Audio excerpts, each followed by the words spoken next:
આપ જોઈ રહ્યા છો સ્પાર્ક ટુડે ન્યૂઝ। નવસારી જિલ્લામાં વરસાદી માહોલ વચ્ચે પૂર્ણા નદી બે કાંઠે વહેતી થઈ છે। જિલ્લાના ઉપરવાસમાં ભારે વરસાદને પગલે પૂર્ણા નદીના જળસ્તરમાં વધારો થયો છે। માત્ર 2 કલાકમાં 8 ફૂટ વધી પૂર્ણાની સપાટી સામે આવી છે। નદીના જળસ્તરમાં સતત વધારો થતા તંત્ર એલર્ટ છે। નવસારી શહેરના નીચાણવાળા વિસ્તારોમાં સતર્ક રહેવા સૂચના અપાઈ છે।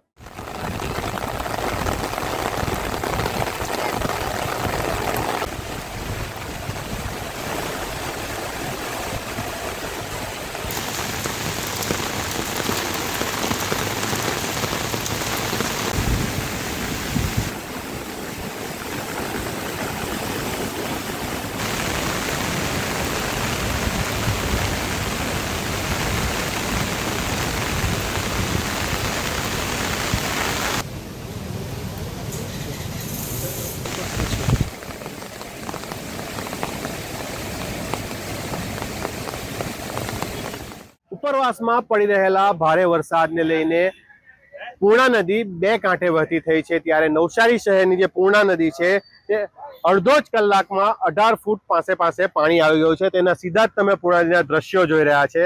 ફાયર વિભાગ, નવસારી ફાયર વિભાગની મળતી માહિતી મુજબની જો વાત કરવામાં આવે તો ઉપરથી 12 ઇંચ જેટલો સુબીર અને ડાંગમાં વરસાદ પડવાને લઈને પૂર્ણા નદી અડધો જ કલાકમાં 17.5 થી 18 ફૂટ પર પાણી વહી રહ્યું છે। તેના સીધા જ તમે દ્રશ્યો જોઈ રહ્યા છો। ત્યારે હવે જ્યારે નીચાણવાળા વિસ્તારની જો વાત કરવામાં આવે તો નીચાણવાળા વિસ્તારોમાં કાછિયાવાડી છે, કાલિયાવાડી છે, ભેસટખાડા છે, રિંગ રોડ છે કે પછી અન્ય જેવા વિસ્તારો છે, ત્યાં વહેલી તકે પાણી ભરાઈ જાય તેવી પરિસ્થિતિનું નિર્માણ થવા પામ્યું છે। પરંતુ ડેમ બનવાથી જે આ રિંગ રોડ છે ને એના જેવા નવા બીજા વિસ્તારો છે તેમાં પાણી ઓછું ભરાશે તેવી પણ શક્યતા સેવાઈ રહી છે। પરંતુ કાછિયાવાડી જે વિસ્તાર છે, જે પૂર્ણા નદીને અડીને આવેલો વિસ્તાર છે, તેમાં વહેલી તકે પાણી ભરાઈ જાય તેવી પરિસ્થિતિનું નિર્માણ થવા પામ્યું છે। Minesh Tailor, Spark Today News, Navsari.